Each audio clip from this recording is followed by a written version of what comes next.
So we all have certain things that we say are true. But the interesting thing is our behavior sometimes contradicts us, and it makes it seem as though we don't actually believe what we say we really think is true. It's like we have an internal encyclopedia that we compose and edit throughout our lives. When we accept something as true, we write it down in the encyclopedia, and we file it away. We can see this guy has 3 of them already. He's been writing down a fair amount of stuff in his encyclopedias. And as he gets older, he'll write more and more things down, and he may even find that it's difficult to find what he's written down sometimes. When we consider something, or someone asks us a question, we pull out this dictionary and we consult it to get the right answer, the one that we think is really true, and the one that we say we think is really true. Now, this isn't exactly the way that the brain thinks, though. The brain thinks in pictures. It thinks in paradigms. It thinks in points of view, or what you might call belief windows. And these belief windows are not formed necessarily out of what we write in our encyclopedia. Instead, they're formed in a multitude of ways. Now, we may write something down in our encyclopedia, but that doesn't necessarily mean that we've got it onto our belief window. Our belief window and the statements thereon are formed by certain things. The experiences that we go through, or perhaps what authority figures tell us, or even what we might imagine to be true.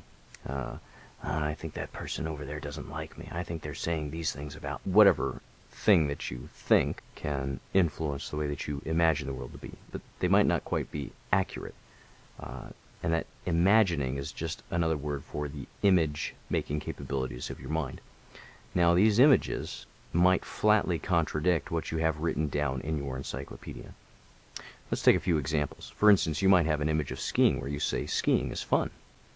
Now, if that's the case, you'll want to go on that trip. But if you have an image of skiing that says skiing is not fun, skiing is dangerous, I don't like skiing, it doesn't matter what you have written in your encyclopedia. You may think that all dogs will bite you. You've had some bad experiences with dogs, perhaps. Or you may have written on your belief window something like, once people really get to know me, they won't like me. Or, I must win every argument in order to preserve my sense of self-worth. You might have the idea that flying in planes is fun, or flying in planes is not fun. All of these things go on to our belief window, and we write statements and we make mental movies and pictures to go along with these things. For instance, you might have written on your belief window, dogs will bite me. And it doesn't matter if you have written down in your encyclopedia that there are many nice dogs. The fact is, it's still written on your belief window. And so that's the way that you are going to see the world. When you see a dog, you're going to think, dogs will bite me. You might have something written on your belief window like, God finds me unlovable. Now, if that's the case, it doesn't matter that you have written down in your encyclopedia that God can love even the most unlovable, that God can forgive even the most vile of sinners, and that He loved the world and so He sent His Son.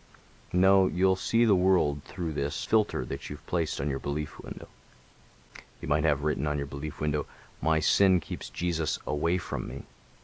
And although in your encyclopedia you might have something like, I will never leave you nor forsake you, or Jesus saying, lo, I am with you always, the fact is, if you sin, you will view yourself through your belief window and say, Jesus is now far from me. And you may find yourself trying to work to get back to Him, rather than resting in His forgiveness and going to Him for grace.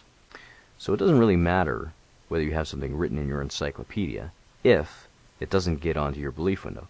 So how do you take the things that you really know are true, that you've written down in your encyclopedia, and actually transfer them into your belief window?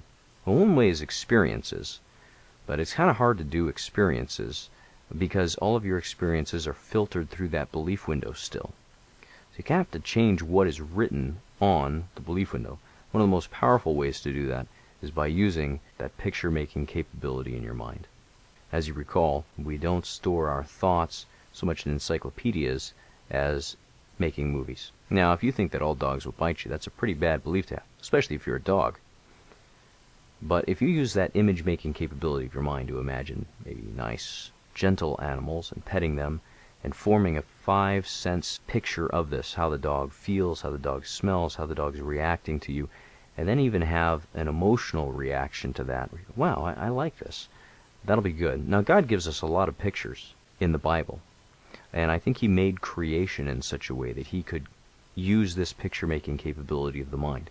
He says, I'll shelter you under the shadow of my wings. And we get this idea of a bird sheltering its young.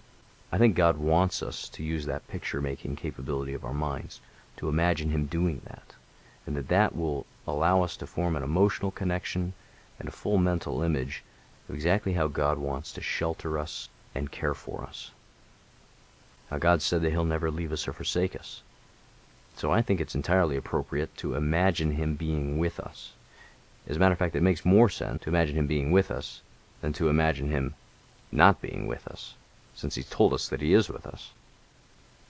Now, some people don't want to use this picture-making capability of their minds, except for maybe silly things or fiction novels or things like that. But I think that when you're going to be contemplating serious subjects, it's entirely appropriate to be using the picture-making qualities of your mind so that you write the correct beliefs on your belief window. So what are you writing on your belief window?